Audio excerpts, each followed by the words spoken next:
Monsieur l'adjoint, comme vous le rappelez en introduction de cette délibération, la loi 3DS entend donner davantage de marge de manœuvre aux élus locaux. Elle cherche avant tout à permettre l'adaptation de la réglementation aux réalités territoriales. On peut ainsi saluer le dialogue instauré par l'État avec les collectivités pour adapter aux réalités locales les différentes politiques publiques. Notre réalité territoriale, justement, est que seulement 9,6% des demandes de logement social sont satisfaites.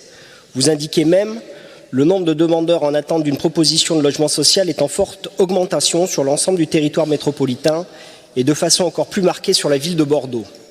Notre réalité territoriale, c'est que non seulement cette demande augmente, mais que dans le même temps, la dynamique de l'offre s'effondre. Les grandes opérations immobilières sorties récemment de terre ont permis de faire gagner à notre commune 1 point en 3 ans pour atteindre 19,6% de logements sociaux en 2022.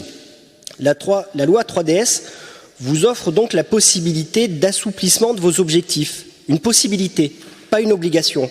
Pourtant, vous la saisissez, quitte à renoncer une nouvelle fois à vos engagements passés.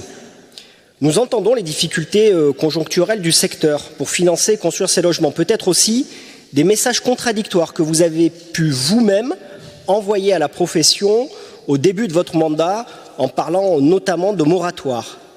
Il n'en demeure pas moins que vous disposez de vos propres marges de manœuvre. Par exemple, pour construire la ville sur la ville, que vous avez vous-même théorisé, monsieur le maire, pas seulement en limitant l'artificialisation des sols, mais aussi en densifiant l'offre de logements lorsque cela est possible.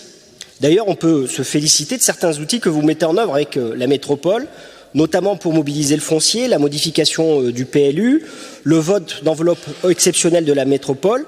On l'a vu aussi il y a quelques minutes sur des nouveaux projets comme celui du quartier du Stade, mais cela restera insuffisant face aux défis du logement à Bordeaux. Vous déclariez au lendemain de votre élection, le logement social est une de nos priorités. On a 11 000 logements vacants à Bordeaux, nous ferons tout pour les mobiliser. Cet objectif, aujourd'hui, est bien derrière nous. En vous dotant de ces nouveaux objectifs, nous perdons de vue votre ambition pour le logement social.